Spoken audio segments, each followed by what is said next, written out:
Sylvain, on va commencer.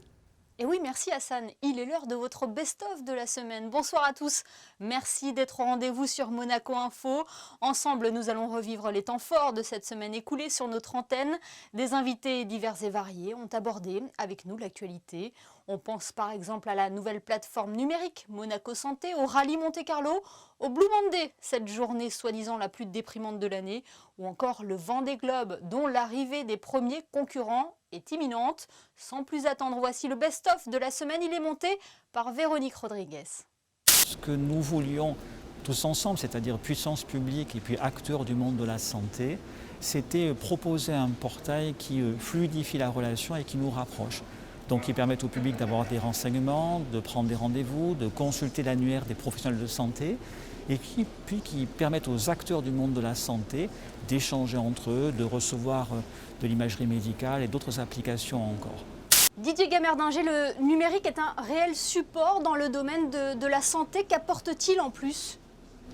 Alors ce qu'il apporte, c'est qu'en fait, il rapproche les personnes. On pourrait craindre, et c'est une remarque qui a été faite, que le numérique désincarne, distance, que chacun soit derrière son ordinateur, son écran et son clavier. Et en réalité, c'est exactement le contraire. Donc le numérique apporte de la proximité.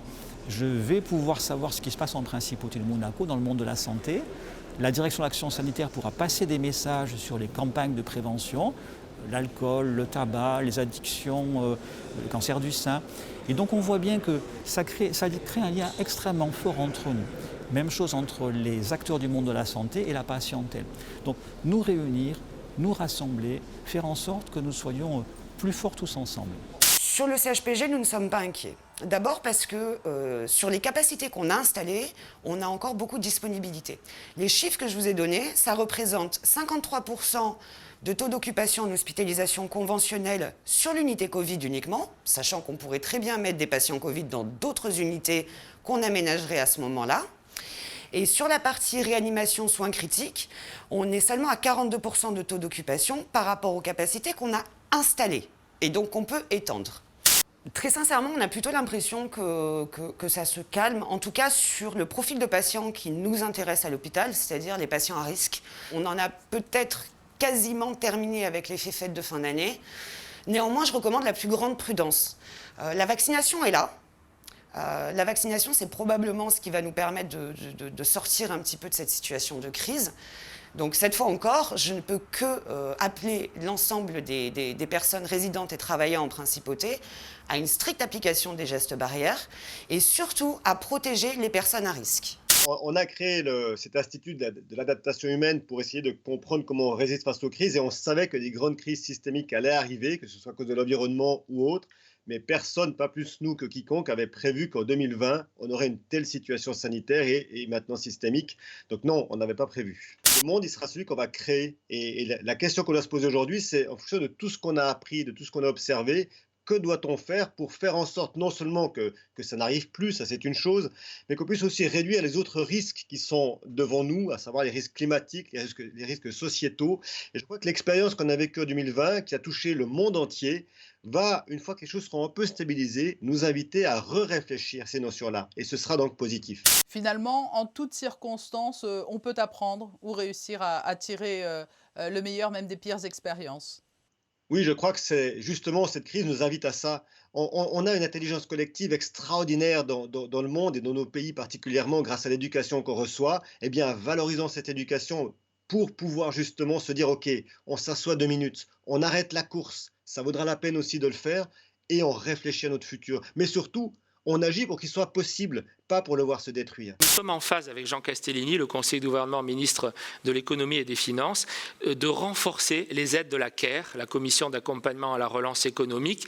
Cette commission, elle doit aider davantage d'entités parce que la crise se poursuit et autant certains secteurs s'en sortent bien, autant d'autres secteurs sont profondément et toujours très impacté par la crise de la Covid. Je pense bien sûr par exemple au tourisme et à l'événementiel. Et là, il faut aider davantage d'entreprises. Cette crise ne doit pas faire oublier les autres dossiers. Le logement restera votre autre grande priorité pour 2021 ? Bien sûr, je dirais que le logement des Monégasques, d'abord, c'est la priorité de notre mandat. Donc jusqu'au terme de ce mandat, jusqu'au dernier jour en février 2023 de ce mandat, les conseillers nationaux, les conseillères nationales veilleront à ce que le plan logement décidé par le Prince, qui était souhaité par les Monégasques et par le Conseil national depuis l'élection de février 2018, soit mis en place par le gouvernement dans les délais respectés de livraison des immeubles domaniaux. Le Prince Régnier avait décidé de nous attribuer la Saint-Sébastien, enfin Sébastien comme saint, en 1954. Et généralement, on l'a faite avec nos anciens, bien sûr. Malheureusement, cette année, à cause de l'épidémie de Covid, on n'a pas pu les inviter, comme on n'a pas pu inviter non plus les gendarmes, les policiers, les gens d'Italie et autres, qui généralement sont avec nous pour ce jour de fête. Je le disais en titre, les carabiniers se sont associés à l'élan national dès le début de la crise de la Covid, en se mettant au service du pays et de la population. C'était une évidence ? Bien sûr, c'était une évidence. D'un côté, on était un petit peu limité au niveau des événements, que ce soit au Palais ou ailleurs. Naturellement, on s'est tourné vers l'aide à la population de différentes façons. On vient de le dire, Internet peut véhiculer le meilleur comme le pire. Quels sont les dangers du web pour nos enfants ? Ces dangers sont divers et variés. Il peut y avoir déjà des arnaques qui circulent en grand nombre. Il y a également une augmentation de la quantité de pornographie qu'on peut trouver volontairement ou involontairement sur le net.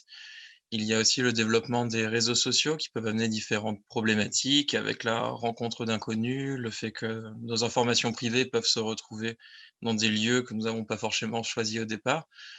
Également une compétition qui est devenue plus tyrannique qu'auparavant avec nos semblables par rapport à cette société de l'image et cette manière que nous avons de nous comparer aux autres.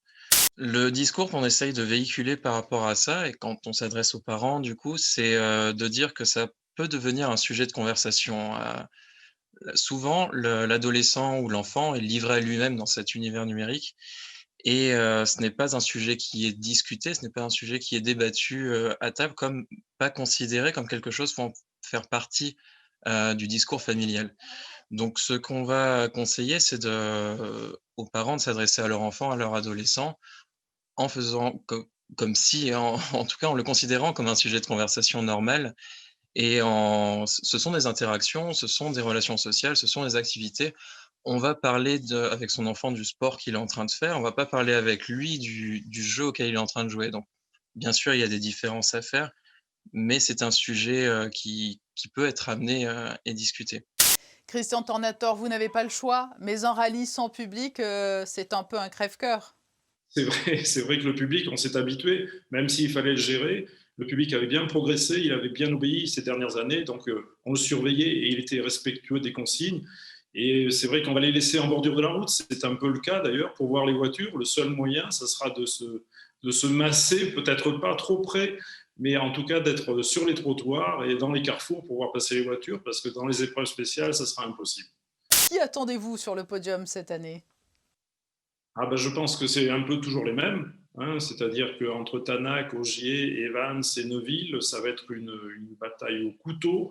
Et les conditions vont être très particulières parce qu'au niveau météo, on a apparemment un redout qui arrive sur la France en général et sur les Hautes-Alpes en particulier. Donc, il va y avoir un terrain très mixte.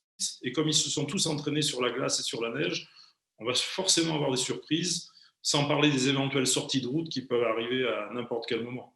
Il faut saluer l'effort et tout ce qu'a fait la mise en place pour que cet événement mondial puisse avoir lieu.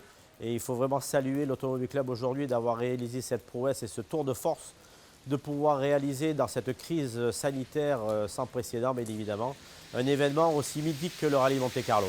On ressent une certaine pression et c'est l'opportunité de pouvoir performer sur ce Vendée Globe qui met la pression. Si je serais derrière, j'aurais moins de pression, c'est sûr. Mais chaque jour est très différent. Il y a avant-hier et hier matin, j'ai vraiment souffert parce qu'il n'y avait pas de vent dans le poteau noir et c'était très difficile. Et là, je souffre parce qu'il y a des conditions difficiles, rudes, avec presque trop de vent. Et j'ai peur de casser encore. Et bon, c'est l'heure de finir ce Vendée Globe pour moi. La chose qui m'a rendu heureux, c'était la sortie du poteau noir, qui était vraiment cette nuit. Sur les photos satellites, on peut voir que là, le ciel est dégagé. Et là, je suis vraiment dans le régime de l'Alizé. Et malheureusement, l'Alizé est très instable. Et il y a des risées forts où j'ai trop de voiles et il y a des molles où je suis bien avec mes voiles, mais c'est difficile de négocier ces conditions. Depuis hier, je souffre encore. C'est pour tout le monde très difficile, c'est une période très difficile. Et pour les gens de cirque qui n'ont pas le Festival de Monte-Carlo, c'est vraiment très, très triste parce que le Festival de Monte-Carlo, le prince Régnier, il a mis en vie ce festival. C'était le premier festival qui existait et c'était toujours, et c'est encore maintenant, le plus grand festival et le meilleur festival du monde entier. Après le festival, l'année passée, on est rentré à la maison, on a préparé notre nouveau spectacle. Le confinement, on n'a pas pu débuter et pendant une année, on n'a aucune recette. Il n'y a que des frais parce qu'on ne peut pas fermer le cirque et tout le monde part. Bien sûr, on a des chômages partiels et on a des trucs comme ça, mais les frais, ils sont là et il n'y a aucun argent qui rentre et ça, c'est très, très, très difficile. Et oui, la crise sanitaire aura malheureusement impacté de grands événements en principauté. Le Festival international du cirque en fait partie. Place au best-of des réseaux sociaux à présent avec, vous allez le voir, une nouvelle discipline, le billard domino, et puis des intrépides, des inventifs et un soupçon d'amour. Regardez.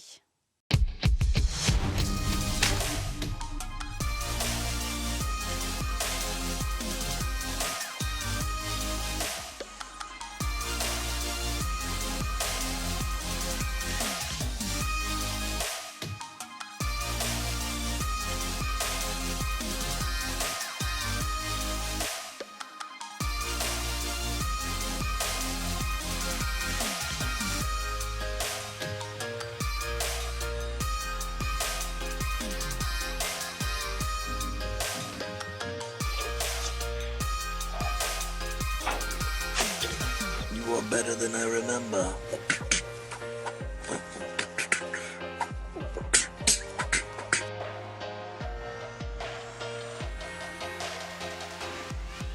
T'aimer sur les bords du lac, ton cœur sur mon corps qui respire, pourvu que les hommes nous regardent.